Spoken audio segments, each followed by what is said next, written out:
100.3, voilà votre appel. Sur le fond, j'ai quand même pas complètement compris. Est-ce que votre totem, votre ligne rouge à vous, c'est l'âge, c'est la durée d'annuité ou c'est les deux? Mais c'est les deux. Nous sommes favorables à réduire l'âge de départ à la retraite et à réduire la durée d'annuité. De toute façon, vous les réduire. Donc, en effet, ces deux directions d'être totalement... d'accord avec ceux qui veulent les allonger, au contraire. Et souvent, on prend des exemples européens. Je veux quand même rappeler que, parce que souvent on nous dit oui, mais partout en Europe, etc., la durée de cotisation, elle est de 40 annuités au Portugal, elle est de 40 annuités en Grèce. Nous, on est déjà au-delà. Alors, vous prenez l'exemple.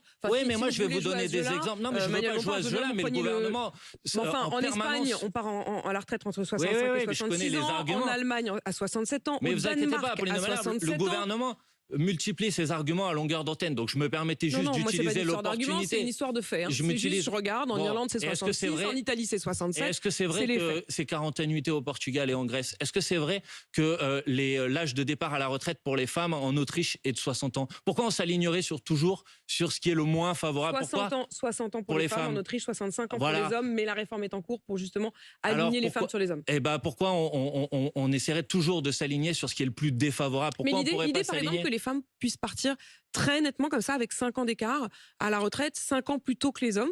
Non, moi je pense qu'il faut une mesure qui soit la même pour toute la population. Par contre, il faut faire en sorte que les retraites des femmes soient au même niveau que les retraites des hommes. Et donc ça passe par le fait notamment de faire en sorte que les rémunérations tout au long de la vie soient au même niveau pour les femmes que pour les hommes. Et puis parce que souvent on me dit mais comment vous faites pour financer la retraite à 60 ans, etc.